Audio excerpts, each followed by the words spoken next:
Jay, Will, and Max, ESPN Radio Sirius XM Channel 80, Game 3 of the NBA Finals in the books. Good morning, guys. Good morning. Good morning. Morning, Morning, Keith. morning. What up, Keith? What up, baby? What's happening? Tell you what, Pop. Steph caught fire last night, and it looked to me. Is And he doing enough? Listen, I got no complaints. In games two and three, Steph answered the bell. You know, every time I'm watching these games at home, when he starts doing, I'm like, Max, is he doing enough? He answered the bell in games 2 and 3 when they needed it. If they don't win, that's not on him. Not last night. But Jay, you're the basketball expert. You're the basketball guy. We're experts of all sports here, Max. You're the expert of everything. Well, yes, that is plainly true. What do you think? Well, What do you think about the game last night, Jay? What's your takeaway? So, for me, look, we're going to give Boston a lot of their credit, right? One of my biggest takeaways is Draymond Green's stat line was horrific. It was 1 of 4. He had more fouls than he did shot attempts. He had 3 assists, and this is a guy that impacted the game so much in Game 2. We said he was the best player on the floor because he led team in all of assists, in minutes played. He was a tenacious rebounder. He set the tone. And for me, when you watch Golden State last night, even though Stephen Curry was doing his thing, even though Klay Thompson found his rhythm, which is a great sign for them going into Game 4, for sure. It just felt like that was my biggest thing, Key. Like that Draymond Green effect, it wasn't there. Like him and Steph were being targeted last night. Like Marcus Smart, whenever he got Steph on him, was targeting Steph offensively, taking his legs away. And it was the same. There was one possession, Max and Key, where Jaylen Brown waved Derek White away and said, "Get away, I don't need a damn screen." Because he was setting the tone going against Draymond Green and got to the bucket. 82% of the time, this is a stat that's been bandied about, the team that wins Game 3 of the NBA Finals when it's tied up 1-1, not when one team has a 2-0 advantage, but when it's 1-1, the winner of Game 3 wins 82% of the time. So, guys, both of you thought the Warriors would win the series, as did I. Has that changed? Has it changed for you, Jay? A lot depends on Stephen Curry, man. I got to see how it comes out. It's unfortunate. It reminds me a lot of 2016 when they got hurt again, having a guy in Al Horford, Key, that is 6'9", 245 pounds, that falls on your leg that way, a lower ankle, foot injury. It seems like these things always come back to haunt Steph. You can't control it. It's so unfortunate because I want to see him healthy. He's having an NBA Finals type of series. But damn, man, like that injury did not look good last night. And I know he hobbled off the floor, but that's not a good sign for them moving forward. If he's not available or if he's not himself, it's going to be hard for them to win the series.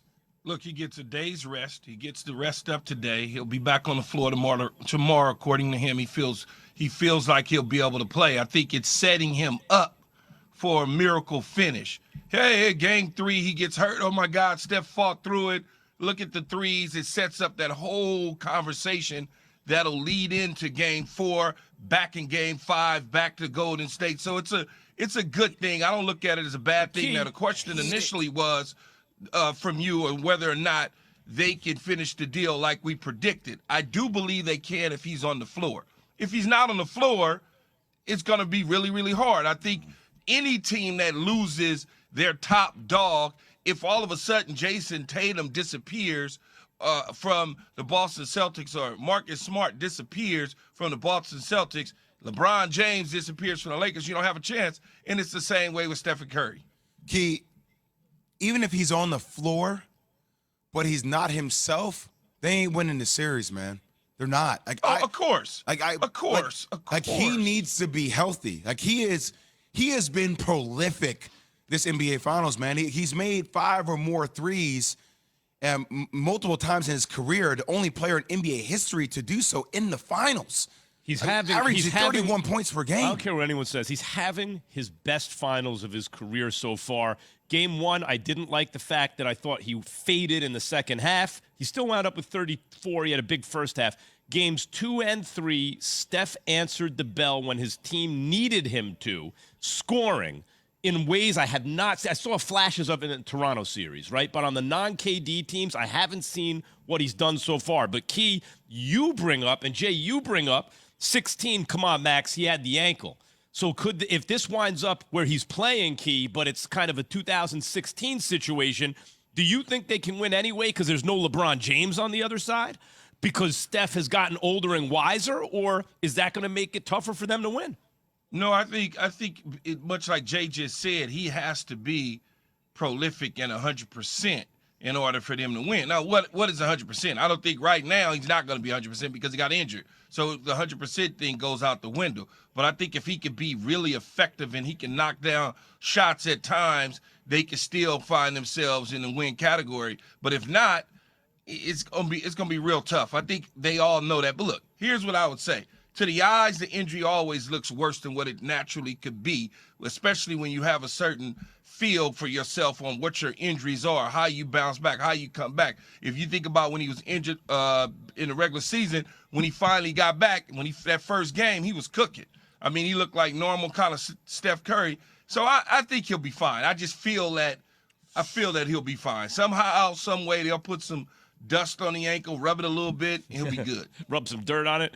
It's time for Straight Talk, brought to you by Straight Talk Wireless. Here is Steve Kerr on whether there's any concern about Steph's injury.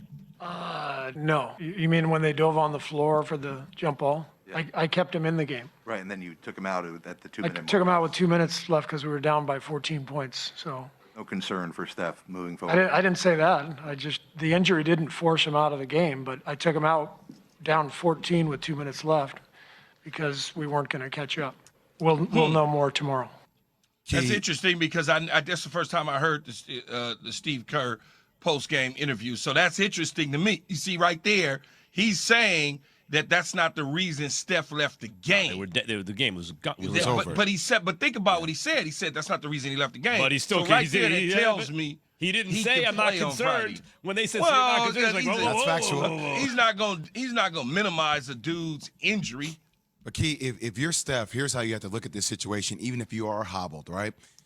The opportunity for greatness is something a lot of players talk about. Yes. And it's here. The opportunity for greatness is here. Why would you say that, Jay? Well, because you have to look at it being optimistic if you're Steph, right? No, I say, why would you say the greatness part? Because the guy sitting next to you is going to scream and holler and smile from cheek to cheek. Because my thing hates the narrative. No, it's not a narrative. It's something that internally for Steph, if you're focusing on it, right? If you've been playing your ass off up until this point, like it's pretty much a consensus that everybody thinks about him as the NBA Finals MVP thus far, even though they're down 2-1. Okay, like we're trying to give the trophy to Stephen Curry. Oh, this just helps. This is going to create that drama. Yes, that's what I'm saying. If he is injured and he finds a way to have a prolific performance, the opportunity for greatness was already at 100.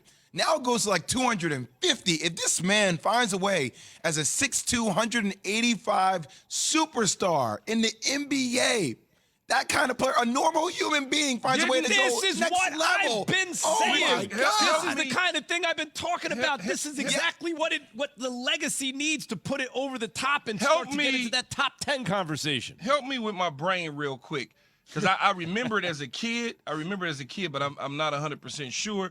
Didn't Zeke hurt his ankle in the championship? It came back prolific. Was that the Eastern Conference Finals or the Finals? Was it the Eastern Conference Finals? I have to go look that up. I don't remember. I just remember it as a kid. And he dropped like 30. And he dropped. It's like that moment where you're like, he's hobbled out there, still putting work. And by the way, Boston will still be in drop coverage. So like their defense kind of gives him opportunities to do those things. It does set it up for that kind of drama. And yet no one can do it alone. He's going to need help. Agreed. We're going to get into Jordan Poole. We're going to get into Klay Thompson. Straight Talk Wireless, no contract, no compromise. Keyshawn, J. Will, and Max is presented by Progressive Insurance. How much can a podcast be a distraction? Because we're also going to get into Draymond Green. Boy, did someone have an agenda last night? These media guys, am I right? You're going to hear it next. Keyshawn, J. Will.